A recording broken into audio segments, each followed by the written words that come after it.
There's a lot of upset and recrimination in the atheist and skeptic community at the moment over a couple of things. So I just wanted to say something positive, because I think we've actually handled these things pretty well, all things considered.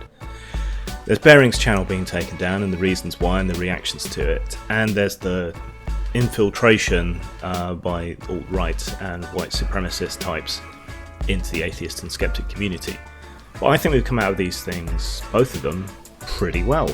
A lot of reactions to what happened to Bering were initially, suspicious, because we've run into these things in the past. So that wasn't a failure of skepticism, it wasn't a failure of rationality. You had good reason to think that there were shenanigans going on, and to an extent there probably were, because this channel probably wouldn't have cared if someone hadn't gone running to them telling them, oh, this terrible person is using your artwork, whatever. They probably wouldn't have cared. But enough people going to them and dobbing him in and tattletaling and so on, and eventually they're going to have to take some kind of notice.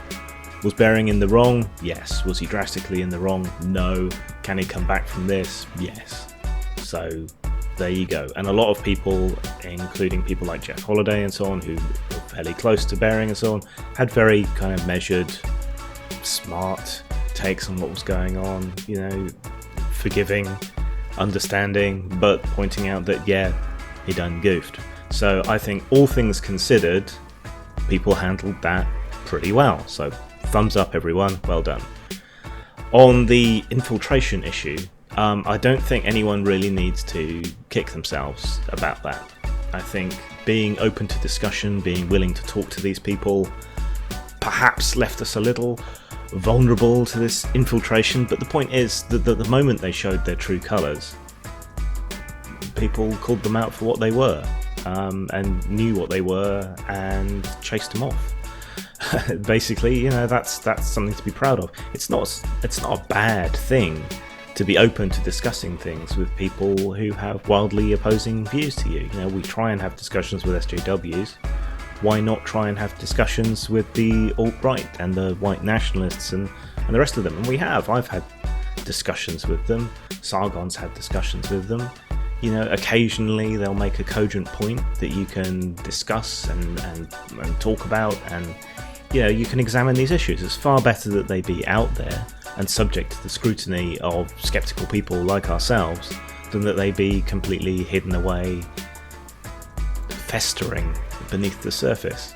And people's reaction to this when they found out, and their persistence in fighting their bullshit is a good thing.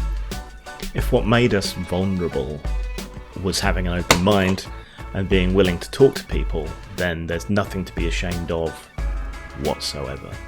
And I think everyone's done a really good job of handling all this, to be honest. So please stop beating yourselves up.